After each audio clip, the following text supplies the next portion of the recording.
மிகச்சிறப்பு. இந்த நல்ல ஒரு இனிமையான பொழுதுல ஆழ்ந்து ஒரு துரிய தவம், குறுகிய நேரம் ஒரு 15 நிமிடம் செய்தாலும் நல்லா ஆழ்ந்து செய்திருக்கிறீங்க. மனதினுடைய அலை இயக்கம் குறைந்து இப்போ நாம் ஒரு நுட்பமான மனநிலையில் இருக்கிறோம். எப்போவுமே மன அலைச்சூழல் குறைந்த இந்த நிலையில் நமக்கு இறைவனே நம்ம கூட வந்து பேசுவோம். இறைவன் எங்கேயோ தனியாக இல்லை, நம்ம கூடவே தான் இருக்கிறோம். ஆசான் அருட்தந்தை அவர்கள் ஒரு நிறைவு கவி, மனசு நிறைவோட ஒரு பாட்டு பாடுறார். இறைவன் வந்து நம்மக்கிட்ட பேசுவான்னா அவர்கிட்ட பாடுவான் பொறுப்பு, கவிதையாக பாடுவான். இன்று நான் நிறைவு பெற்றேன் இறைவா இறைவா, இன்று நான் நிறைவு பெற்றேன் இறைவா, நின்றேன் நடந்தேன் உனை நினைந்து தேடி சென்றேன் அலைந்தேன் பல இடங்கள், சிந்தனை விரிந்த பின்னே இன்று நான் நிறைவு பெற்றேன் இறைவா இறைவா.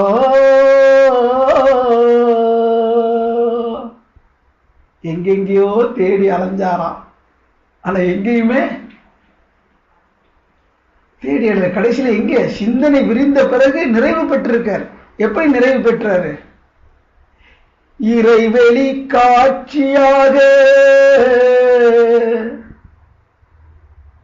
எல்லோரும் பார்த்து கொண்டே, இறைவெளி காட்சியாக எல்லோரும் பார்த்து கொண்டே, மறைவாய் உள்ளாய் நீ என்று மாற்றுரை பகர்கின்றார். அதாவது எல்லாருமே இறைவனை பார்த்துக்கிட்டே தான் இருக்கிறாங்க. காட்சியாக இறைவனை பார்த்துக்கிட்டே, நீ எங்கேயோ மறைவா இருக்கிறப்பா, மறைஞ்சிருந்துதான்ப்பா நீ எல்லா செயலையும் செஞ்சுக்கிட்டு இருக்கிறீங்க அப்படின்னு மாத்தி பேசிக்கிட்டு இருக்கிறோமா நம்ம.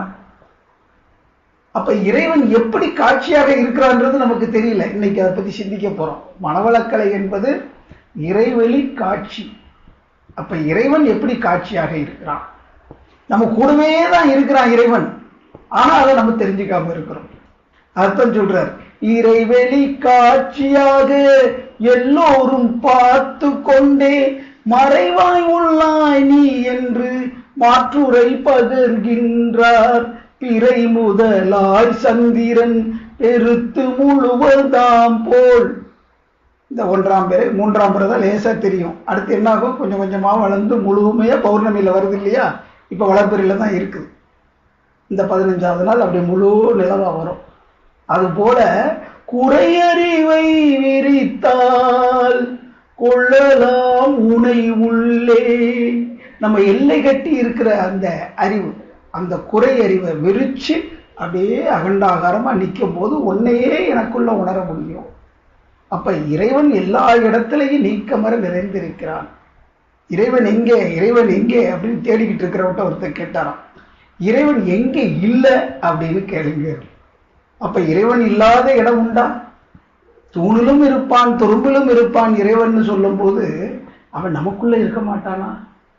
அதான் ஒரு சினிமா பாட்டு எழுதுவாங்க, இருக்கும் இடத்தை விட்டு இல்லாத இடம் தேடி எங்கெங்கோ அலைகின்றார் ஞான தங்கமே, அவர் ஏதும் அறியாரடி ஞான தங்கமே. எல்லாருமே தங்கம், ஞானம். ஐயா உங்க பேரை சொல்லலைங்க, ஞானம். எல்லாருமே ஞானமா தான் இருக்கிறோம். அது வேற, ஞானமும் வந்து உட்கார்ந்துருக்காங்க, தங்கமும் உட்கார்ந்துருக்கிறாங்க. ஞான தங்கம் சொன்னோன்னா ஐயா வந்து ஞானத்தையும் தங்கையும் சேர்த்து சொல்றாரோ நினைச்சிடாதீங்க, அந்த பாட்டுல வர்ற வரி. அது மாதிரி அந்த ஞானம் என்பது என்ன என்று பார்த்தா, அறிவை அறிந்த உண்மை நிலை தெளிவு. எதுக்கு சொல்ல வர்றா? இன்னைக்கு மனவளக்கலை என்பது அறவுரை அறிவுரைன்னு தலைப்பு. அப்ப அறிவாக இருப்பது எது அப்படிங்கிறத அறிந்து கொள்வது, அதுதான் ஞானம் என்பது. அறிவை அறிந்த உண்மை நிலை தெளிவு. அதாவது தெரிஞ்சுக்கிட்டா மட்டும் இல்லை, அது எப்படி தெரிஞ்சுக்கணுமா? தெளிவாக. அந்த தெளிவு என்பது வேண்டும். தெளிவு இல்லைன்னா குழப்பம் இருந்துகிட்டே இருக்கும். இப்ப ஒரு குழம்பு தெளிவில்லாத தண்ணி, ஒரு அழுக்குகள் சேர்ந்ததுல கீழே இருக்கிறதுலாம் தெரியுமா? அப்படியே அந்த அழுக்குகள்லாம் படிஞ்சு தண்ணி தெளிவா இருந்துச்சுன்னா எப்படி இருக்கும்? உள்ளது அத்தனையும் நமக்கு தெரியும் இல்லையா? கலங்கியதுல ஏதாவது தெரியுமா? எதுவுமே தெரியாது. அதே மாதிரி நம்ம மனசு கலங்கி கிடக்கு. பல குப்பைகளை போட்டு கிளறி விட்டு அப்படியே ஒரு இந்த கலங்கிய குட்டை மாதிரி நம்ம மனசு இருக்கு. அதனாலதான் தெளிவா எதுவுமே நம்ம முடிவெடுக்க முடியாது. அப்ப தெளிவு என்பது வேண்டும். அறிவை அறிந்த உண்மை நிலை தெளிவே ஞானம் என்பதை நீங்கள் புரிந்து கொள்ள வேண்டும். அப்ப அந்த அறிவை அறிவது, அதை உணர்வது எப்படி? இந்த பாடல் இல்லையா, முதல்ல இறைவழி காட்சியாக எல்லோரும் பார்த்து கொண்டே மறைவாய் உள்ளாய் நீ என்று மாற்றுரை பகர்கின்றார். அதாவது மாற்றுரைன்னா மாத்தி பேசுறது, அதாவது பொய்ன்னு அர்த்தம். நம்ம எல்லாருக்கும் இறைவனது பார்க்கலன்னு சொல்லிட்டு இருக்கிறோமா? ஆனா எல்லாருமே பார்த்துக்கிட்டு இருக்கிறோம். இத நிறைவுல நீங்க உணர்ந்துருவீங்க. அடுத்து பாருங்க.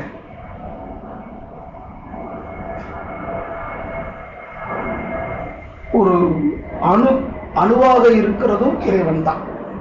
அதே மாதிரி இந்த பேரியக்க மண்டலமாக இருக்கிறதும் இறைவன் தான். அந்த கோள்கள் நட்சத்திரங்கள் எல்லாம் எங்க மிதந்துகிட்டு இருக்கு சொல்லுங்க யாராவது? சூரியன் எங்க மிதந்துகிட்டு இருக்குமா? இன்னைக்கு தான் புதுசா வந்திருக்கிறாங்க. சூரியன் எங்க மிதந்துகிட்டு இருக்கு? இதுல மேல ஸ்கைல, ஆகாசத்துல மிதந்துகிட்டு இருக்கு. அதை யாரும் சுத்தி விட்டுட்டு இருக்காங்களா?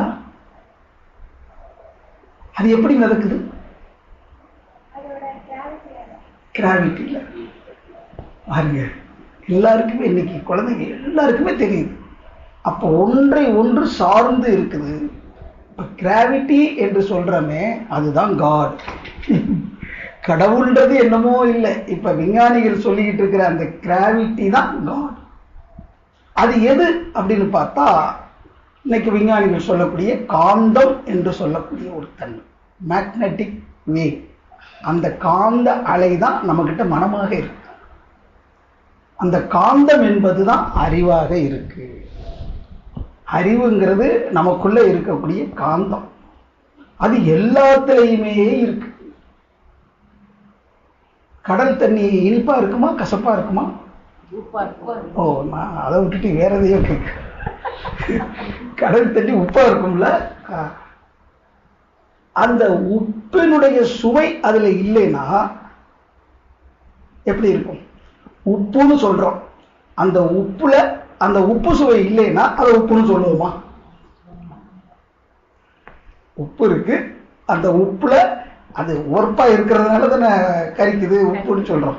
அந்த சுவை இல்லைன்னா அதை போய் நம்ம உப்புன்னு சொல்லுவோமா? இதே மாதிரி ஒன்று யோசிச்சு பாருங்க. அதனது தன்மைக்கு ஏற்பதான் எல்லாமே உலகத்தில். நமக்குள்ள என்ன தன்மை இருக்கோ அந்த தன்மையை வச்சுதான் நம்ம பார்ப்பாங்க. இறைவனுடைய தன்மை என்னவோ அதே தன்மை தான் நமக்குள்ள இருக்கு. இறைவன் வேறு மனிதன் வேறு அல்ல. இதை முதல்ல நீங்க மனசுல வச்சு. கடவுள் வேற மனுஷன் வேற இல்லை. அப்ப ஏன் மனிதன் கடவுள்னு ரெண்டா பார்க்கிறோம்னா, இந்த மனுஷங்கிட்ட களங்கங்கள் சேர்ந்து போச்சு. களங்கங்கள் அப்படின்னாவே தேவையில்லாத சிந்தனைகள் தான், செயல்கள் தான். சிந்தனை, செயல், எண்ணம், சொல், செயல், இந்த 3 செயல்கள் செய்து, தேவையில்லாத செயல்களை செய்து, அதனால பெற்ற அனுபவங்களை மனசுக்குள்ள வச்சு குழப்பிக்கிட்டு இருக்கிறான். அது எப்படி வந்துச்சுன்னா, கண்ணு, காது, மூக்கு, நாக்கு, தோல்னு சொல்லக்கூடிய இந்த 5 கருவிகள் இருக்கு பாருங்க. இதுதான் நம்மளை தெரியாமலேயே இழுத்துட்டு போயிடும். இப்ப ஆக்கினை தவம்னு சொல்லி கொடுப்பாங்க உங்களுக்கு. கண்ணை மூடி இந்த இடத்துல கவனிங்கன்னு. இப்படியே கண்களை மூடி ஆக்கினையில கவனிச்சுட்டு இருக்கும் போது பக்கத்து வீட்டு குழந்தை ஜல் ஜல் ஜல் ஜல்னு கொலுசு வச்சுட்டு ஓடுதுன்னு வச்சுக்கோங்க. இங்கேயே கவனிங்க அப்படின்னு சொல்லும்போது இங்கே கவனம் இருக்குமா? காது வழியா அந்த சத்தத்தை எடுத்துக்கிட்டு யாரு பக்கத்து வீட்டு பொண்ணு வந்திருக்காளோ, இங்கிட்டு ஓடிட்டு தர்றாளே அப்படின்ற நினைப்பு வருமா? இங்கே கவனம் வருமா? கொலுசு சத்தம் டாமினேட் பண்ணும். ஆனா இங்க பழகின பிறகு காது இந்த இடத்துல ஞாபகத்தை வச்சுக்கிட்டே கொலுசு சத்தத்தை கேட்க ஆரம்பிச்சிருவோம். இந்த இடத்துல ஞாபகம் இருக்கும், கொலுசு சத்தம் கேட்கும், ஆனா ஞாபகமா இங்க இருந்துகிட்டே கேட்கிற மாதிரி, இதுவே விரிஞ்சு கேட்கறது மாதிரி. எதை பார்த்தாலும் இங்கே ஞாபகத்தை வச்சுக்கிட்டே பார்க்கறது. இது பழக்கத்துக்கு கொண்டு வரணும். நெத்தியில உச்சியில இந்த தியானம் எடுத்த பிறகு இந்த இடத்துல வாழ்க வளமுடன் தவமுறை வருது. ஆக்கினையில துரியத்துல நம்ம ஆழ்ந்து தவம் செய்து நெற்றியில் உச்சியில் ஞாபகமா இருக்கணும். அப்படி பழகணும். பழகத்தான் இந்த வாழ்க்கை நெறி நமக்கு கிடைக்கும். நெற்றியில் உச்சியில் ஞாபகமாயிரு, உற்று உற்று பார்த்திடு உன்னை. அப்ப இந்த இடத்துல ஞாபகத்தை வச்சுக்கிட்டு யாரை பார்க்கணுமா? நம்மளை பார்க்கணும். உற்று உற்று பார் உன்னை. இப்ப நம்ம பார்க்கும்போது என்ன ஆகும்? கற்றபடி நட அப்படின்னு அடுத்து சொல்றாரு. ஏன்னா அதை இங்க கவனிக்கும் போது நமக்கு நிறைய பாடங்கள் நமக்குள்ள வரும். உற்று உற்று பார்த்திடு உன்னை பின் உலகை, கற்றபடி நட, கருத்து விழிப்புடன் அப்படின்னு சொல்றாரு. அப்ப இங்க கவனிக்க என்ன கருத்தோடு இங்க கவனிக்கிறோம்? இறைவன் எனக்குள்ள இருக்கிறான். இறைவன் இந்த இடத்துல பூர்வ மையத்துல ஒரு அழுத்த உணர்வாக தெரிகிறான் அப்படின்னு. அப்ப இறைவன் இங்க அழுத்தமாக தெரிகிறான்னு சொன்னா ஏதோ ஒரு உரசல் இல்லாம அழுத்தம் வருமா? ஒன்றோட ஒன்று உரசுனா தானே அழுத்தமே வரும். இப்ப தேய்ச்சி பார்த்தோம்னா சத்தம் வருது, சூடு வருது. அப்ப இந்த உரசல் இல்லாம சூடு சத்தமும் வருமா? அப்ப இந்த இடத்துல ஒரு அழுத்தம் தெரியுதுன்னா இங்க ஏதோ ஒரு உரசல் இருக்குது, ஒரு அழுத்தம் தெரியுது. அப்ப இந்த இடத்துல ஒரு சுழற்சியாக இருப்பது எதுன்னு நம்ம ஆழ்ந்து கவனிக்கும் போதுதான் அதுதான் இந்த உடல் முழுவதும் சுழன்றோடி கொண்டிருக்கின்ற உயிரினுடைய இயக்கம், உயிரினுடைய அசைவுங்கிறத நம்ம கண்டுகொள்ளும். இந்த புருவ மையத்துல உயிரினுடைய இயக்கத்தை அசைவை அப்படியே கவனிக்க ஒன்றி ஒன்றி நின்று அறிவை பழக்க உறுதி நுட்பம் சக்தி இவை அதிகமாகும் அப்படின்னு சொல்றாரு. என்னென்னலாம் அதிகமாகும் அந்த இடத்துல கவனிக்க உறுதி நுட்பம் சக்தி. அப்ப நுட்பமான அறிவு அது எதையுமே கூர்ந்து அந்த அறிவுக்கு புலப்படும். உறுதியும் கிடைக்கும். எடுத்த காரியத்துல இது சாதிக்கிற வரைக்கும் அந்த மன உறுதி, மனோதிடம் என்பது நமக்கு வரும். உறுதி நுட்பம் சக்தி, அதை செயலை செய்து முடிக்கிறதுக்கு உண்டான ஆற்றலும் கிடைக்கும். உடல் வலிவு வேணும். உலகத்துல செல்வம்னு நம்ம சொல்றோமே, செல்வம் அப்படின்னு சொன்னா எது மகராசி? செல்வம்னா என்ன? பணம் தான் செல்வம். இந்த மகராசிட்ட கேட்டேன், செல்வம்னா என்னம்மா? பணம் தானா? இவங்க சொன்னாங்கன்னு சொல்லக்கூடாது. தங்கம் செல்வம் இல்லையா? வீடு செல்வம் இல்லையா? அதுவும் செல்வம் தானா? அப்ப செல்வம் அப்படின்னு சொன்னா மாறிக்கிட்டே இருக்கக்கூடியதை, மனுஷனா கற்பிச்சதை ஒரு காகிதத்துல அச்சடிச்சு இதுக்கு மதிப்புன்னு சொன்ன பிறகு அதுக்கு நம்ம மதிப்பு கொடுத்துக்கிட்டு இருக்கோம். உண்மையான செல்வம் எது அப்படிங்கிறது யோசிச்சு பார்க்கணும். ஒருத்தர் காதுக்குள்ள பிரச்சனை வந்துருச்சு, ஒன்றும் பிரச்சனை இல்லை, உங்களை காது கேட்கறது சரிப்படுத்திடுவோம், ஒரு 10 லட்ச ரூபா கொடுங்க உங்களை சரிப்படுத்திடுவோன்றாங்க. அப்ப இந்த கருவியை பழுது இல்லாம பார்த்துக்கிட்டா 10 லட்ச ரூபா மிச்சம் தானே. அப்ப நம்ம சம்பாதிக்கிறது நினைக்கிறோமே, இப்ப சேமிக்கிறோமா இல்லையா? ஒழுங்கு அந்த கருவியை பார்த்துக்கிட்டா. கண்ணுல பிரச்சனை, கேட்ரிங் அந்த ஆபரேஷன் பண்ணணும், ஒரு 15,000. அப்ப கண்ணை ஒழுங்கா பார்த்துக்கிட்டா 15,000 மிச்சம். ஒரு வயசான பிறகு ஹார்ட்ல ப்ராப்ளம் வந்துருச்சு, சர்ஜரி பண்ணணும், ஒண்ணும் இல்லை, அதிகம் இல்லை, ஜென்டில்மேன் ஒரு 5 லட்ச ரூபா கட்டுங்க அப்படின்னு சொல்லிடுவாங்க. எல்லாத்தையும் நாங்க பார்த்துக்கிறோம். அது மிச்சம் தானே. செத்த பணத்தை சிக்கனமா செலவு பண்ண பக்குவமா அம்மா கையில கொடுத்து போடு செல்ல கண்ணு அப்படின்னு அந்த காலத்துல பாடுவாங்க. சிக்கனமா செலவு பண்ணி கடைசியில என்ன பண்ணுவாங்க? செத்த பணத்தை மொத்தமா கொண்டு கொடுப்பாங்க. காரணம், எதை நோக்கி ஓடுறோம்னே தெரியல, இலக்கு தெரியல, நம்ம வாழ்வினுடைய நோக்கம் புரியல.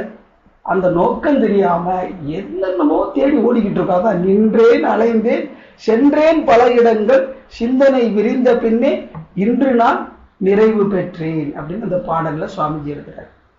இருப்பு நிலை வெளியாய் இயக்க அலைவினாய் ஒரு பொருள் அத்தனையும் உருவானதறிந்திட்டேன். கருப்பொருள் காந்தமாகி கண்டு கேட்டு உண்டு உணரும்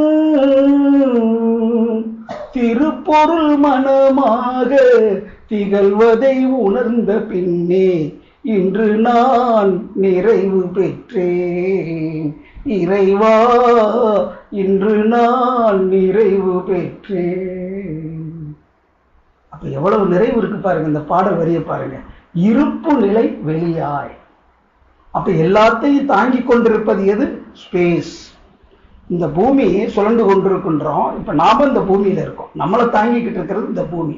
இந்த பூமியை தாங்கிக்கிட்டு இருக்கிறது ஸ்பேஸ் தானே, இந்த வெளி தானே. ரெண்டு பேருக்கு இடையில வெளி வெளி இருக்குன்னு சொல்றோம். இதே வெளிதான் பூமிய சுத்தி இருக்குது. அப்ப எது தாங்கிக்கிட்டு இருக்குது? அந்த ஸ்பேஸ்ன்னு சொல்லக்கூடிய, தமிழ்ல வெளின்னு சொல்லக்கூடிய அந்த வெளிதான் தாங்கிக்கிட்டு இருக்கு. அதனாலதான் ஞானிகள் சொன்னாங்க, வெட்ட வெளி தன்னை மெய்யென்றிருப்போர்க்கு பட்டயம் எதுக்கடி. வெட்ட வெளி தன்னை மெய்யென்றிருப்போர்க்கு பட்டயம் எதுக்கடி, கூதம்பாய் பட்டயம் எதுக்கடி அப்படின்னு பாடி வச்சாங்க. எங்கேயும் இப்படி படிக்க வேண்டியதில்லை. இதுதான் தெய்வம், சுத்தி இருக்கக்கூடிய வெளிதான் தெய்வம் அப்படின்னு சொல்லும் போது அதே வெளிதான் நமக்குள்ள தெய்வம் நமக்குள்ள இருக்கு. அதனாலதான் மகான் திருமூலர் சொன்னாரு, உள்ளம் பெருங்கோயில் ஊனுடம்பு ஆலயம். உள்ளம் பெருங்கோயில் ஊனுடம்பு ஆலயம் வள்ளல் பிரானார்க்கு வாய் கோபுர வாசல் தெல்லத் தெளிந்தார்க்கு சீவன் சிவலிங்கம். தெல்லத் தெளிந்தார்க்கு சீவன் சிவலிங்கம் கள்ளப்புலனைந்தும் காளாமணி விளக்கே. கள்ளப்புலனைந்தும் காளாமணி விளக்கே.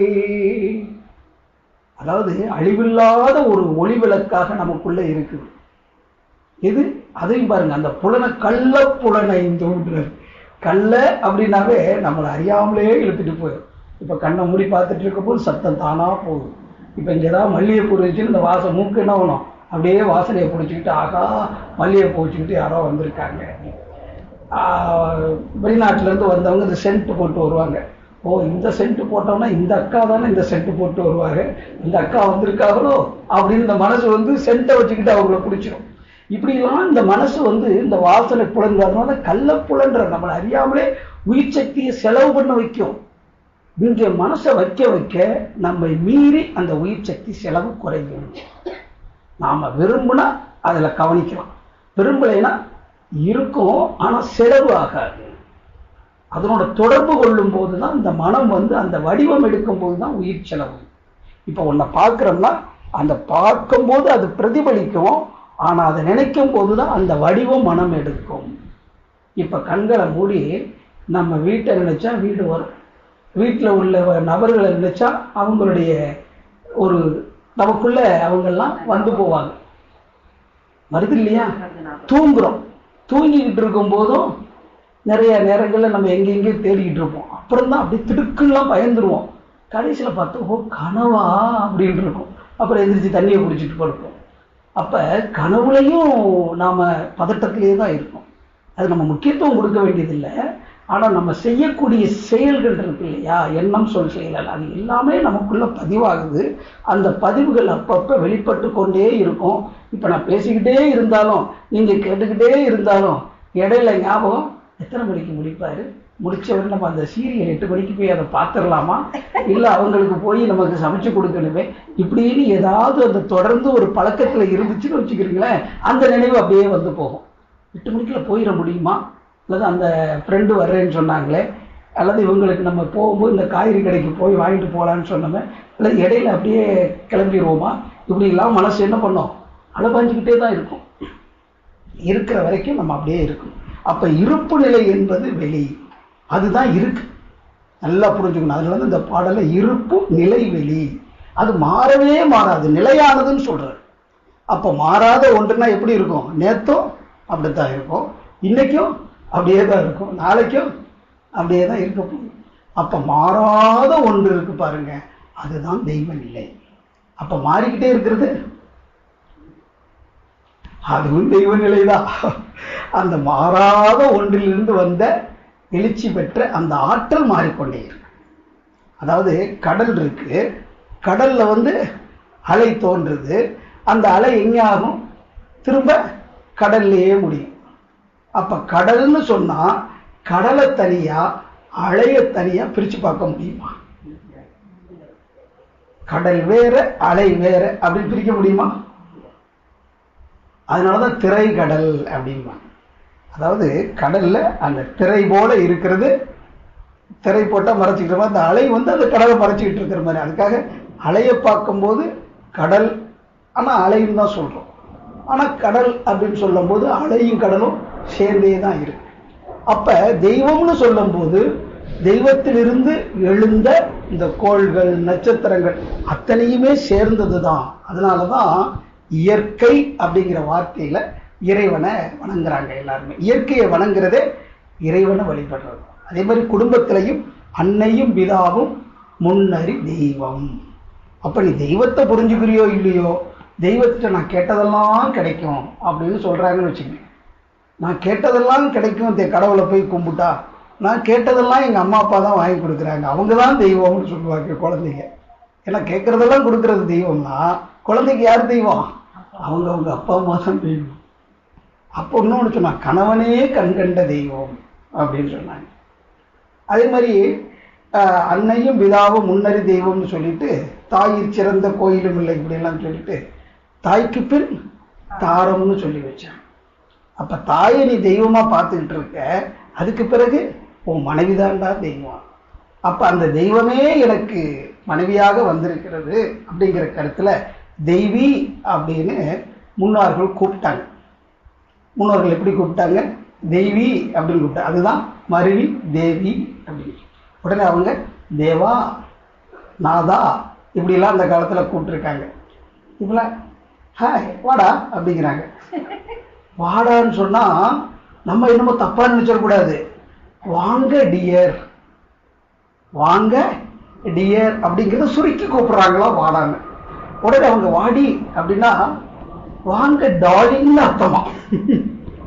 இந்த வாடா வாடிக்கு இன்னைக்கு குழந்தைங்க அப்படி சொல்றாங்க. அதனால இந்த வார்த்தைகள் முக்கியம் இல்ல, அவங்க அந்த கொடுக்குறாங்க பாருங்க அந்த எண்ணங்கள், அதுக்கு உண்டான கருத்து இருக்கு பாருங்க. அதனால யாரு எப்படி வேணாலும் பேசட்டும், இறைவனுக்கு ஒரு உருவமும் இல்லை, ஒரு பேரும் கிடையாது. ஆனா பேரும் உருவமும் இல்லாத இறைவனுக்கு இன்னைக்கு எத்தனை பேர் வச்சிருக்கிறோம். ஒருத்தனை தான் அத்தனை பேர் சொல்லி கூப்பிடுறோம். ஆனா நம்ம நினைச்சுக்கிட்டோம் ஒவ்வொரு பேரும் ஒவ்வொருத்தன் பொறுக்கிட்டு.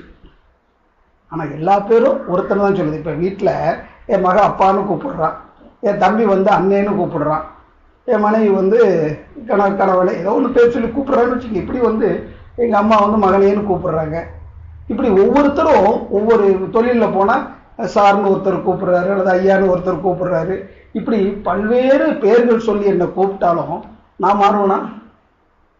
ஆனா பலரும் பலவிதமா கூப்பிடுறாங்களே தவிர நான்கிறது யாரு? இதுதான் எல்லாரும் கேட்க வேண்டிய கேள்வி. நான் யார், நான் யார், நான் யார்? இந்த கேள்விக்கு நீங்க விடை கண்டுபிடிச்சிட்டீங்கன்னா நீங்க தான் உலகத்துல பெரிய ஆள், பெரிய ஆள், பெரும் ஆள், பெருமாள். நீங்க தான் பெருமாளே. இல்ல வேற ஏதாவது சொல்லி பார்த்தா பெரிய மனிதன்.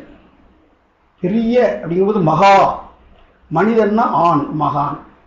இப்ப மகான் வேதாத்திரி மகரிஷினா மகா ஆண், பெரிய மனிதன் அப்படிங்கிறது தான் சமஸ்கிருதத்துல மகான்னு சொல்றாங்க. அவனை அறிந்தால் நீ பெரியோன். எவனை இருந்தால் தெரிய மாட்டேங்குது.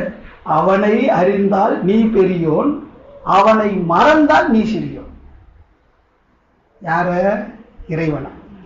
இறைவனை எப்பவும் ஞாபகத்துல வச்சுக்கிட்டா நம்ம தான் பெரிய ஆள். அவனை மறந்துட்டா நம்மளை விட சின்ன ஆள் உலகத்தில் கிடையாது. எல்லாம் வல்ல தெய்வமது எங்கும் உள்ளது நீக்கமர. நீக்கமரம்னா தங்குதடை இல்லாம எல்லா இடத்துலையும் ஊடுருவி நிறைஞ்சிருக்குது. இப்ப காத்து இல்லாத இடம் இங்க இருக்கா? நம்ம சுவாசிக்கிறோமே, எல்லா இடத்துலையும் காத்து இருக்குல்ல, அது எப்படி தங்குதடை இல்லாம ஊடுருவி நிறைஞ்சிருக்கோ அதே மாதிரி இறை வெளி என்னன்னா எல்லா இடத்துலையும் ஊடுருவி இருக்குது. அது யாரையும் தடுக்கிறது இல்லை. இப்ப இந்த இடத்துல என்ன பண்றோம், ஸ்பேஸ் இருக்குன்னு சொல்றோம், என்ன சுத்தி ஸ்பேஸ் இருக்கு. இப்ப நான் இப்ப தலைக்கு மேலே ஸ்பேஸ் இருக்கு, எந்திரிச்சா இந்த ஸ்பேஸ் என்னை தடுத்துச்சா?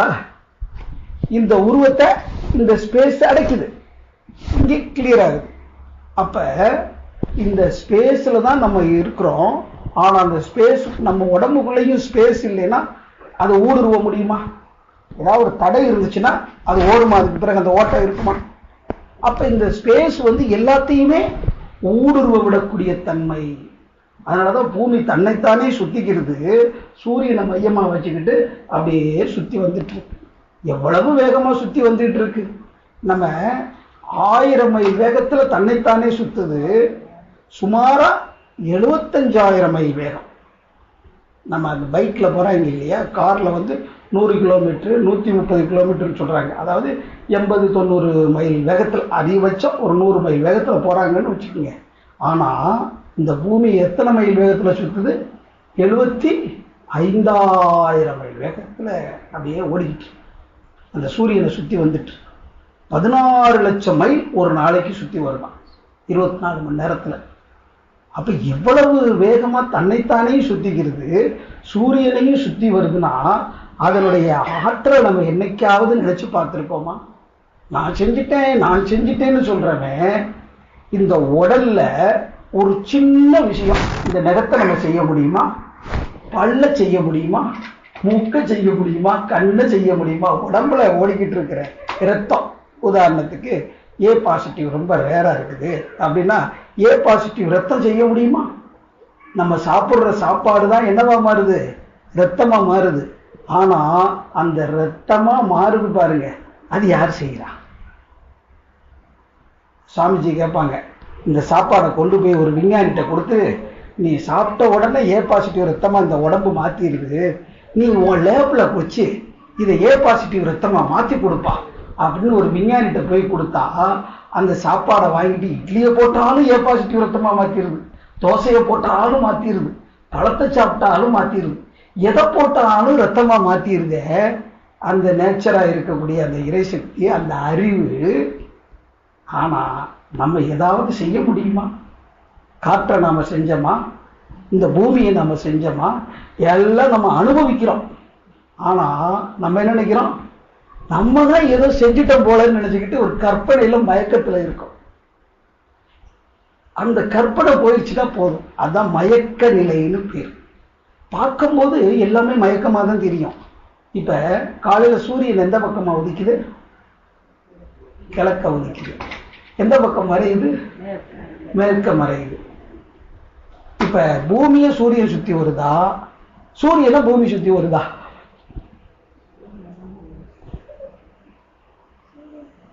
சூரியனை பூமி சுத்தி வருது, அப்படித்தானே?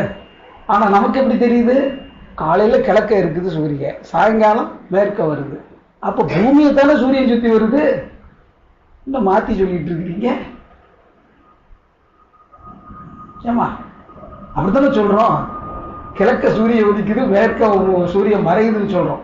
ஆனா உண்மை என்னன்னா, இங்க நமக்கு சூரியன் தெரியல. இப்ப அமெரிக்காவில் தெரியுமா தெரியாதா? அப்ப சூரியன் எங்கேயாவது உதிக்குது மறையுதா? இந்த பூமி தன்னைத்தானே சுத்திக்கிறதுனால ஒரு பக்கம் இருளா இருக்கு, ஒரு பக்கம் வெளிச்சமா இருக்கு. அதனால சூரியன் தோன்றது மாதிரியும் மறைகிற மாதிரியும் தெரியும். ஆனா உண்மையிலேயே உதயம் என்பதும் மறைவு என்பது சூரியனுக்கு கிடையாது. பூமியில சுழற்சியினால இந்த மயக்க நிலை. சூரியன்ல இருந்து வரக்கூடிய ஒரு அலை, அதை ராகு கேதுன்னு சொல்லுவாங்க. அது நேர வருது ஒரு பௌர்ணமி தினத்தன்னைக்கு. அந்த ராகு கேதுன்னு அந்த பிளாக் ஹோல்னு விஞ்ஞானிகள் சொல்றாங்க. அந்த பிளாக் ஹோலும் அப்படியே சூரியன்ல இருந்து வரும். 3 ஒரு நேர்கோட்டில் வரும்போது அந்த பிளாக் ஹோல் அதுல படும்போது அது மறைஞ்சிரும். அந்த நிழல், பூமியோட நிழல் அதில் படும்போது அது அப்படியே கொஞ்சம் கொஞ்சமாக மறைஞ்சிட்டு அப்புறம் அந்த சுற்றி அந்த சுழற்சிக்கு தகுந்தவாறு இதாகும்போது அப்புறம் மறுபடியும் அந்த வெளிச்சம் தெரிய ஆரம்பிச்சிடும். உடனே நம்மளால என்ன சொல்லிட்டாங்க, பாம்பு வந்து அப்படியே நிலாவை முழுங்கிரும், அப்புறம் அப்படியே பாம்பு வந்து அப்படியே விட்டுரும் அப்படின்னு. இந்த பாம்புன்றது என்னன்னு கேட்டால் அந்த பிளாக் ஹோல்னு சொல்கிறோம் இல்லையா, அந்த காந்த வெளி அப்படியே நீளமாக 2 பக்கமும் போகுது. எப்போவுமே இப்போ ஒரு கயிறு இப்படி நீளமாக கேந்திரம் கிடந்துச்சுன்னு நம்ம பயப்படுவோம். என்ன நினச்சிக்கிட்டு, பாம்பு நம்ம நீளமாக இருக்கிறத பூரா நம்ம அந்த மாதிரி சொல்லி பழகினதுனால அந்த கற்பனையில் நம்மளால என்ன சொல்லி வச்சாங்க, ராகுன்றது ஒரு பாம்பு, கேதுன்றது ஒரு பாம்புன்னு சொல்லி வச்சுட்டாங்க. அதான் நீளமாக போகிறதுல அந்த காந்த அலை படும்போது இந்த நிழல் அதில் படும்போது கிரகணம் என்பது ஏற்படுது. இன்னைக்கு விஞ்ஞானத்தில் இதெல்லாம் சொல்லிக்கிட்டு இருக்காங்க. இதெல்லாம் நமக்கு தெரியுது, ஆனால் வந்து கருத்து இது வரைக்கும் நம்ம உணராமல் இருந்தோம். இந்த அறிவுரை என்று சொல்லும் போது மனவளக்கலை பயிற்சியில ஆக்கினையில துரியத்துல நம்ம ஞாபகத்தை வச்சு பழக பழக அந்த கருத்து நமக்கு பிடிவரும். கற்றபடி நட கருத்து விழிப்புடன். எந்த கருத்து? இறைவன் எனக்குள்ள இருக்கிறான் அப்படிங்கிற அந்த கருத்து நமக்குள்ள பிடிக்கும். இறைவன் எனக்குள்ள இருக்கிறான்னு சொல்லும்போது இறைவன் எப்படி இருக்கிறான் அப்படி ஒரு கேள்வி வரும்ல. காலையில இருந்து சாயங்காலம் வரைக்கும் இதை செய்ய இதை செய்யாத, இதை செஞ்சா நல்லா இருக்கும், இதை செஞ்சா நல்லதில்லை அப்படின்னு நமக்குள்ள இருந்து ஒண்ணு எடுத்து காட்டிக்கிட்டு இருக்கானே, அது யாரு? நம்ம என்ன சாப்பிட்டாலும் அதெல்லாம் பதிவு பண்ணி வச்சுக்கிட்டு இருக்கானே, அவன் யாரு? அந்த சூழ்நிலைக்கு தகுந்தாப்புல எடுத்து கொடுத்துக்கிட்டு இருக்கானே. இன்னைக்கு நான் இவ்வளவு பேசுறேன்னா இந்த வார்த்தைகள்லாம் எனக்குள்ள எப்படி போச்சு, மகிழ்ச்சியோட பாடல்கள்லாம் எப்படி போச்சு, எல்லாம் கேட்டு கேட்டு உள்ள ரெக்கார்ட் ஆகி இப்ப நினைக்கும் போது அது தானாவே வெளிப்படுது. அதே மாதிரி நம்ம பிறந்ததுல இருந்து ஒரு 3 வயசுல இருந்து நமக்கு நினைவு தெரிஞ்ச நாள்ல இருந்து இன்னைக்கு வரைக்கும் நம்ம பெற்ற அனுபவங்கள் அத்தனையும் எப்படி இருக்குது, நமக்குள்ள இருப்பாக இருக்குது. இருப்பு நிலை வெளியாய் இயக்க அலை விண்ணாய். அந்த இயக்க அலை என்பதுதான் விண் என்று சொல்லக்கூடியது, அதுதான் ஆகாஷ் பார்ட்டிகிள் என்று சொல்லக்கூடியது. அந்த விண் என்ற அலை, அந்த விரிவலை தான் நமக்குள்ள உயிராக இருக்கிறது. அந்த உயிர் என்பது ஒன்றுதான். எனக்குள்ள இருக்கிற உயிர் வேற, தாவரத்தில் இருக்கக்கூடிய உயிர் வேற, இந்த விலங்கினங்கள்கிட்ட இருக்கிற உயிர் வேற வேறையா? உயிரெல்லாம் ஒன்றாமே உற்று பார்த்தால் தெய்வம் ஒன்றல்லாமல் வேறில்லை என்று ஒரு வைணவ பெரியாருடைய பாடலை மகரிஷி சிறு வயதுல கேட்டு கேட்டு வளர்ந்திருக்க.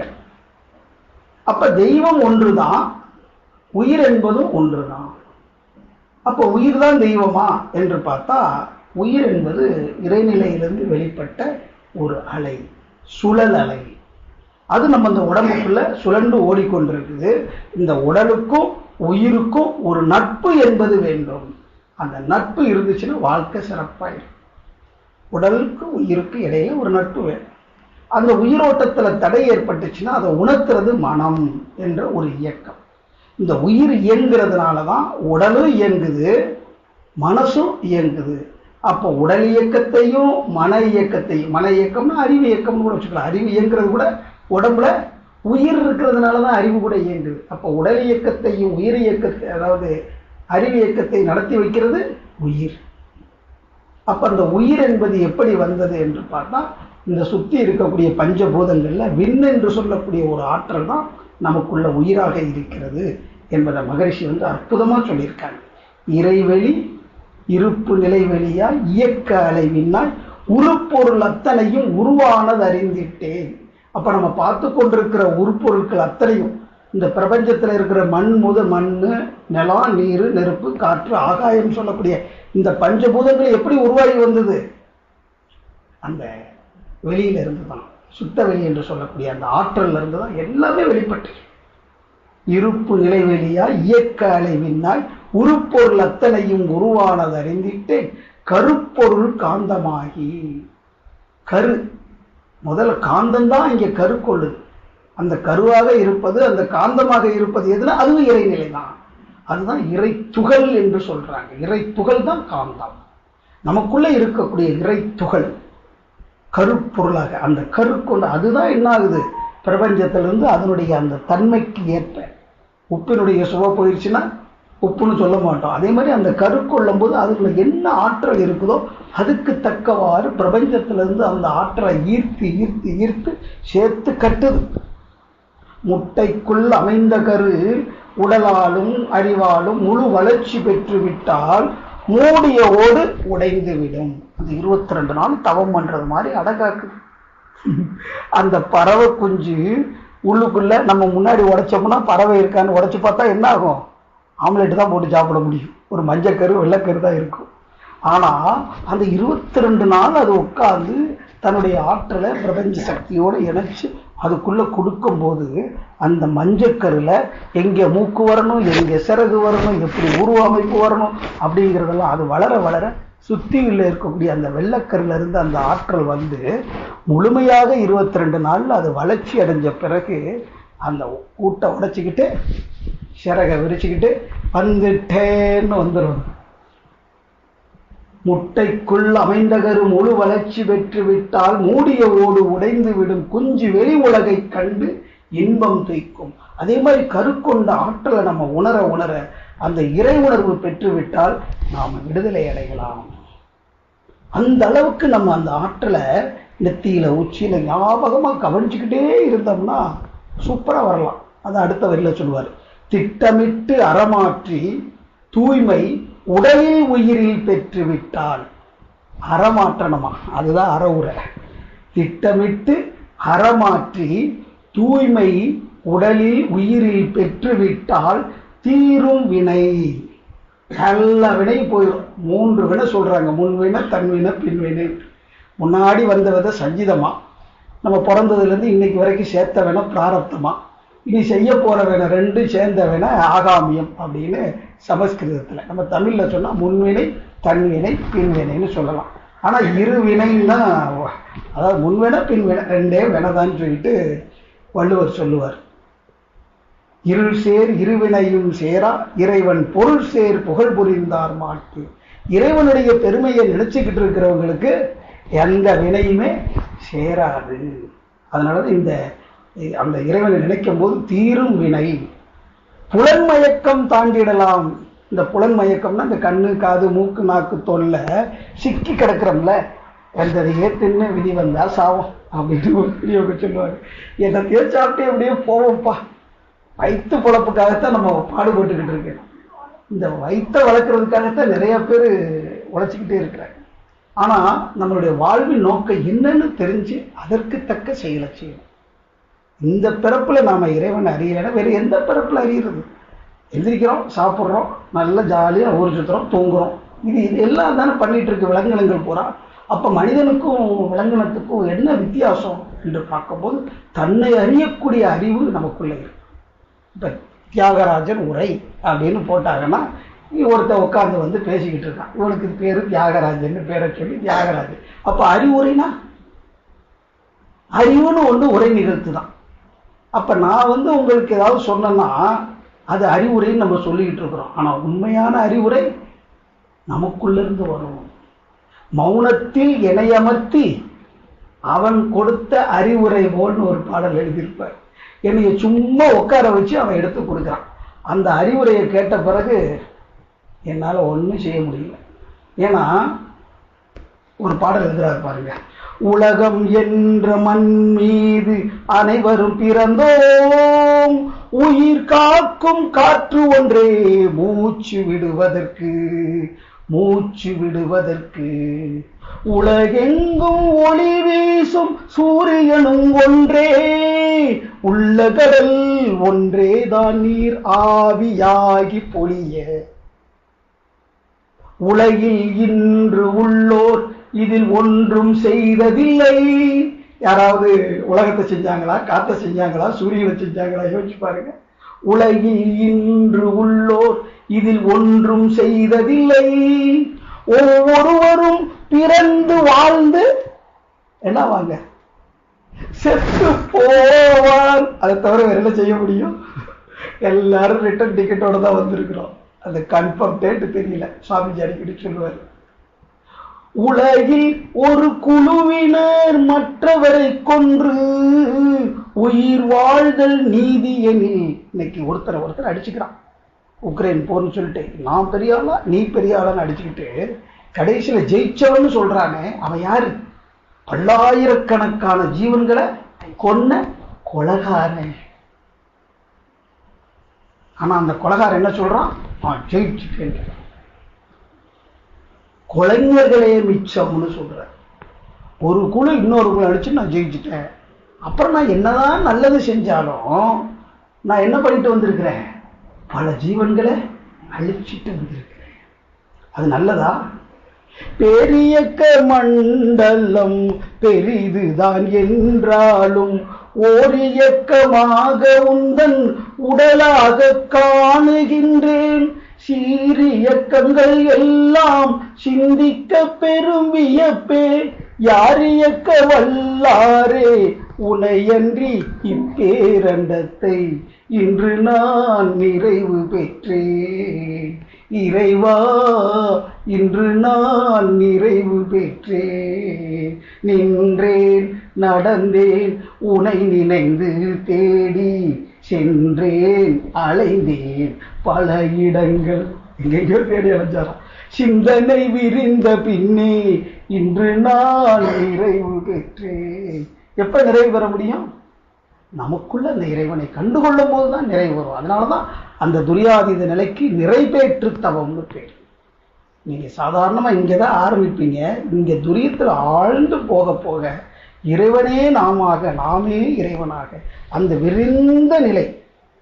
கற்றுக்கொண்டது தவம்தான், ஆனா பெற்றது மனவிரிவு. மனசு இந்த உடல் தான் நான் சொல்லிக்கிட்டு இருந்த மனசு அப்படியே விரிஞ்சு நிற்கும் போது இந்த பிரபஞ்சமே நானாக பார்க்குது, இறைவனுடைய உடலாக பார்க்குது.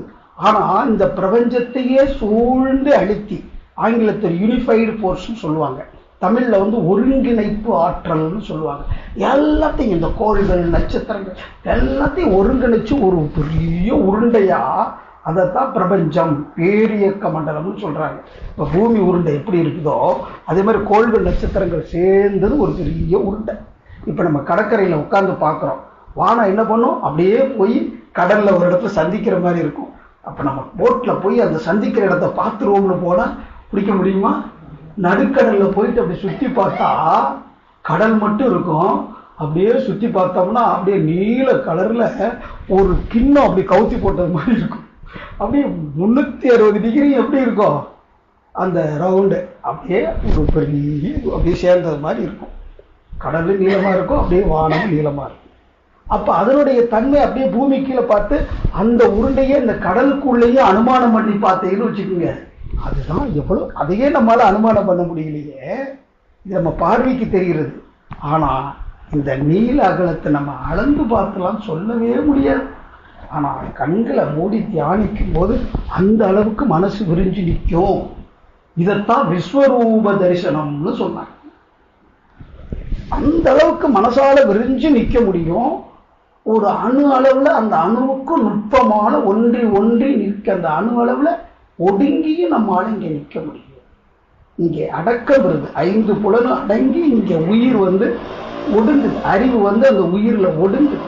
அதாவது மனம் உயிர்ல ஒடுங்கும் போது அந்த வெளியில நிலைக்கும் போது அந்த உயிர் மையத்துல இருக்கக்கூடிய வெளியும் அந்த சுழன்று கொண்டிருக்கிற வெளியும் அந்த சுழன்று கொண்டிருக்கிற உயிரை சுத்தி இருக்கக்கூடிய வெளியும் அது தொகுப்பா இருக்கக்கூடிய பஞ்சபூதங்கள்ல இருக்க வெளியும் இந்த உடலை சுற்றி இருக்கக்கூடிய வெளியும் இந்த பூமிக்குள்ளே இருக்கக்கூடிய வெளியும் பூமியை சுற்றி இருக்கக்கூடிய வெளியும் இப்படி ஒவ்வொரு கோள்கள் நட்சத்திரங்கள்ல இருக்கக்கூடிய வெளியும் இந்த பிரபஞ்சத்துக்குள்ள இருக்கக்கூடிய வெளியும் பிரபஞ்சத்தை கடந்து இருக்கக்கூடிய வெளியும் எங்கேயாவது அந்த தடை இருக்கான்னு பாருங்க. எல்லாமே ஒன்றோட ஒன்று தொடர்பு கொண்டுதான் இருக்குது. தனித்தனியா நம்ம இயங்கிக் கொண்டிருந்தாலும் என் உள்ளத்துல ஏறக்கூடிய எண்ணங்கள் உங்களுக்குள்ள ஊடுருவுது, உங்களுடைய எண்ணங்கள் எனக்குள்ள ஊடுருவுது. அதனால யாரு தனித்தனி என்பது உலகத்துல கிடையவே கிடையாது. அதனாலதான் பசிச்ச ஒருத்தனை பார்க்க வச்சுக்கிட்டு நான் அப்படியே மறைச்சு சாப்பிட்டா இவன் மட்டும் சாப்பிட்றானே அப்படின்னு சொன்னா நமக்கு வகுத்த ஒரு வந்துருமா. அதனால பக்கத்துல பசியோட இருக்கிறவனை பார்த்துட்டு அவனுக்கு ஏதாவது பங்கு கொடுத்துட்டு சாப்பிட்றான்னு சொல்லி வச்சாங்க. அது என்னன்னு கேட்டா அந்த எண்ணத்தினுடைய தன்மை இங்கே பாரு. ஏன்னா காந்தம் தானே, அது அந்த அலை இயக்கத்தை முரண்படும் போது அங்கே ஒரு இது. அதனாலதான் அறம் செய்யணும்னு சொன்னாங்க. அறம் செய்ய விரும்புன்னு சொல்லி வச்சாங்க நம்ம அவை பாட்டி. விருப்பம் வேணும். முதல்ல இங்க வர்றதுக்கு விருப்பம் இல்லைன்னா இங்க வந்து உட்கார முடியுமா? ஐயா அவர் வாட்டுக்கு வாக்கிங் போயிட்டு இருந்திருக்கலாம். சரி, தியாகராஜன் பேச்சை கேட்டு ரொம்ப நாளாச்சு. ஆமா, பார்த்து ரொம்ப நாளாச்சு, பேசி கேட்டு ரொம்ப நாளாச்சு. வந்து உட்காரு வந்து ஐயா உட்கார்ந்து. அதாவது அந்த அன்பு நிலை என்ன பண்ணுன்னா தானாவே ஈர்க்கும். அது இப்ப பேசுறது யாரு? அதுதான். கேட்கறது யாரு? அதுவும் அதுதான். ஓ, இங்க எல்லாமே நீர்தானோ? திருவிளையாடல சொல்ற மாதிரி எல்லாமே அவன் தான். அசையும் பொருளில் இயக்கம் நானே அப்படின்னு திருவிளையாடல பாடல் வரும். கடைசியில் எண்ணிசை நின்றால் அடங்கும் உலகே அந்த பாட்டு இழுத்த உடனே என்ன ஆகும்? அப்படியே ஆடுறதெல்லாம் நிற்கும். ஒரு வினாடி அப்படியே நின்று போயிடும். உடனே அடுத்து பாடுவார், நான் அசைந்தால் அசையும் அகிலமெல்லாமே அறிவாய் மனிதாவுன் ஆணவம் பெரிதா ஆளவாயனோடு பாட வந்தவனில் பாடும் வாயில் மூட வந்ததொரு பாட்டும் நானே பாவமும் நானே அப்படின்னு பாடினோன்னு அப்படியே ஸ்தம்பிச்சு போயிடுவார். அவர் இருதய துடிப்பே அந்த பானபத்திரக்கு நின்று போயிடும். உடனே ஓடி வந்து யாருப்பா நீ அப்படின்னு. அது ஒரு திருவிளையாடல். அப்ப இறைவன் வந்து ஆணவத்தை போக்குறதுக்காக வர்றான். அப்ப இறைவனை எப்பொழுது நம்ம நினைக்கிறோமோ ஆணவம் என்பது இருக்காது. அப்ப குரு நமக்கு என்ன பண்றாரு? ஆணவத்தை போக்குறாரு, தன்முனைப்பை நீக்கிறார். தன்முனைப்பு நீங்க ஒரு குரு வேண்டி தவமாற்றும் சாதனையில் உயரும் போது நன்முனைப்பாம் அருட்தொண்டால். முனைப்பு வேணும். ஆனா அந்த முனைப்பு எப்படி இருக்கணும்? 4 பேருக்கு நல்லதா இருக்கணும். பாப்பா இது தப்பு இல்லையா? பாப்பா 4 பேருக்கு நல்லதுன்னா எதுவுமே தப்பு இல்லப்பா. இப்படிலாம் சிலுவா படங்கள்லாம் வரும். 4 பேருக்கு நல்லதுன்னா எதுவுமே தப்பு இல்லப்பா. அப்ப இந்த நல்லது கெட்டதுன்றத நிர்ணயம் பண்றது யாரு? நம்ம மனசுதான். இந்த மனசுதான் நல்லது கெட்டதுன்னு சொல்ற. இறைவன்ட்ட கிடையவே கிடையாது. எதை செய்யறியோ அதுக்கு தக்க விலை.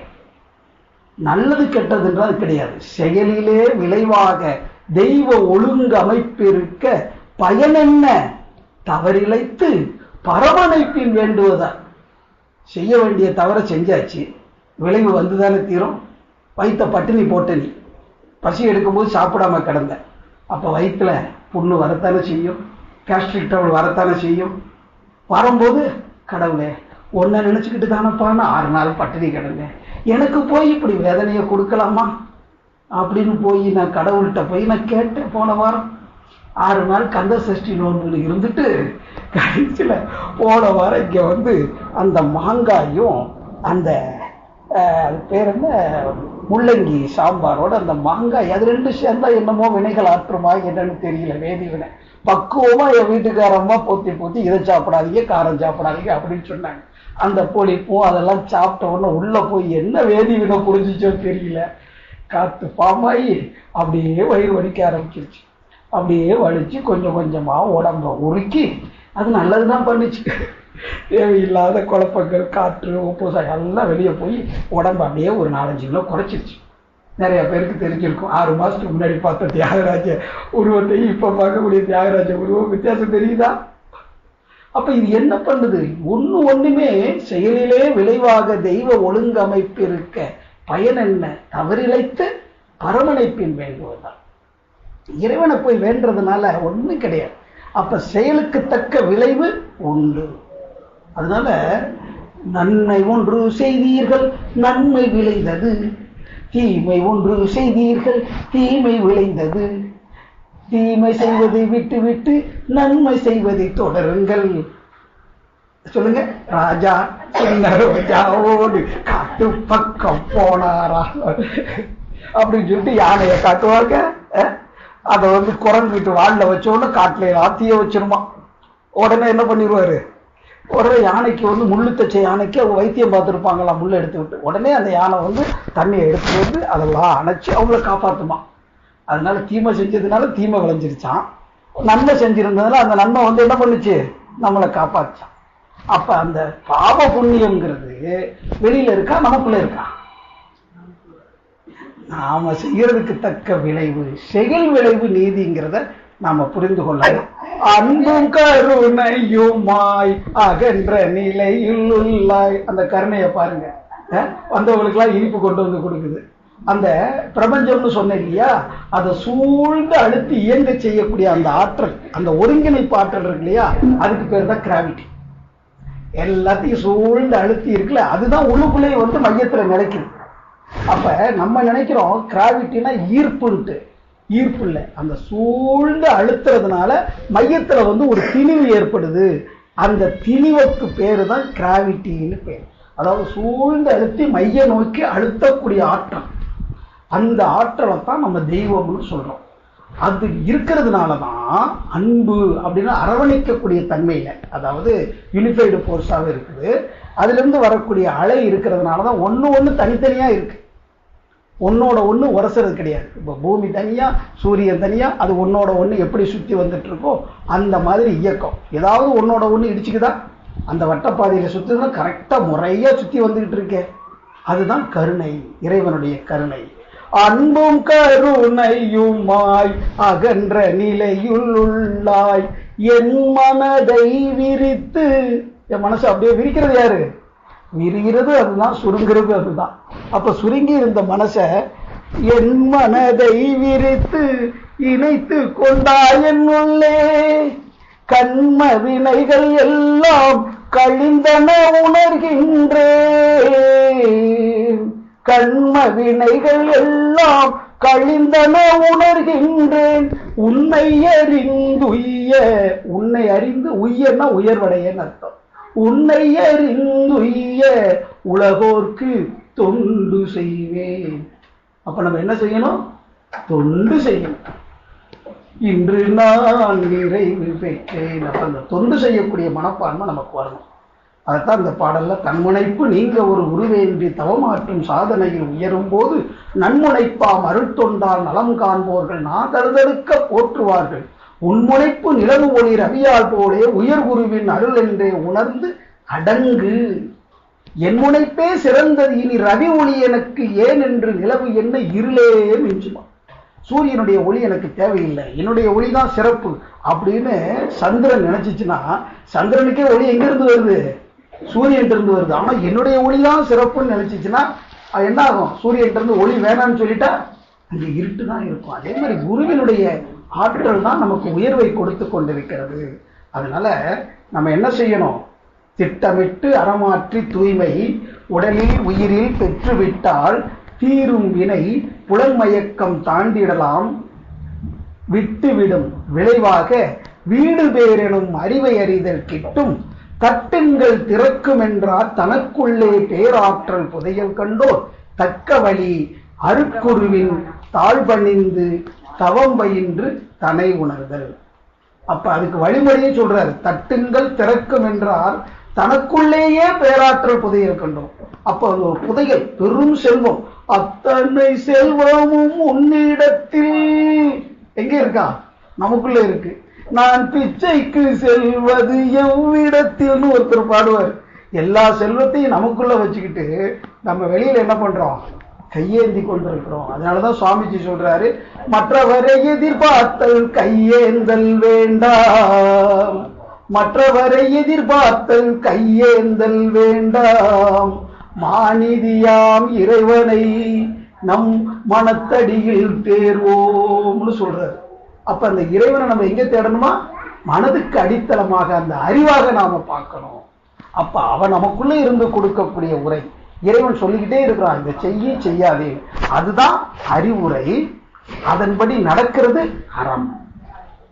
அப்ப அந்த அறம் செய்து அந்த முன்னோர்கள் நமக்கு செய்த உரை அற உரை, அதுதான் நீதி நூல்கள். இறைவனே நமக்குள்ளே சொல்றது அறிவுரை. அதை இறைநிலையை உணர்ந்து நமக்கு சொன்னாங்க இல்லையா, அது அறவுரை. புரிஞ்ச வித்தியாசம்? அப்ப ரெண்டு வேற வேறையா? அறிவில் அறிவாய் நிலைத்து அறம் வகுத்து அதன் வழி வாழ்ந்து காட்டினோர் நினைவு கூறுவோம்னு சொல்லுவார். அப்ப குரு வேற, இறைவன் வேறு அல்ல.